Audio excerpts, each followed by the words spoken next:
Sir, what is your name, please? My name is Scott. My Indian name is Lonewolf. And what are you doing with the powwow here today? I'm here to dance and celebrate. Okay, give me a little background of the powwow. When did it first come about, and why did you really want to get yourself involved in this? Well, the powwows have been around for a long time. I've been attending them. I've always known that I was part Cherokee. My grandfather taught me those stories. But back when I was growing up in the 1960s, it wasn't cool to be Indian. It was cooler to be a cowboy. As I started coming to the powwows and meeting some of the people, I started to get more in touch with my heritage and tracing it back and everything. My grandfather had given me my Indian name when I was born, so I felt that it was my way of honoring him, my father, and my mother to start participating in them.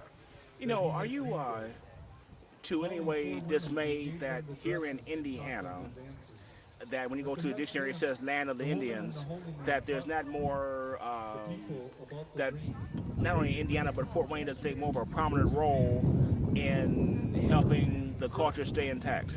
It does bother me a little bit. Fort Wayne has a great history from back in the 1800s, and there's a lot of history that has to do with Native Americans back then.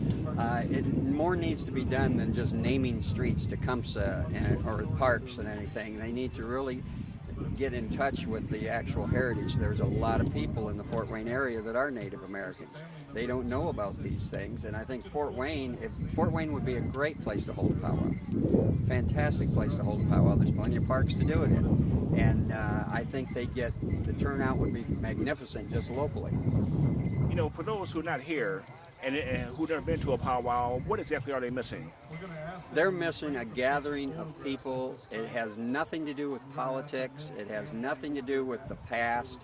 We're not upset. We don't bring up, past and Wounded Knee and things like that.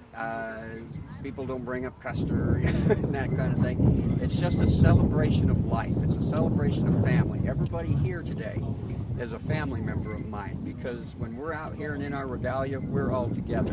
And you see people out there dancing that aren't in regalia. We invite them out to dance. Once they get out there, they don't want to leave.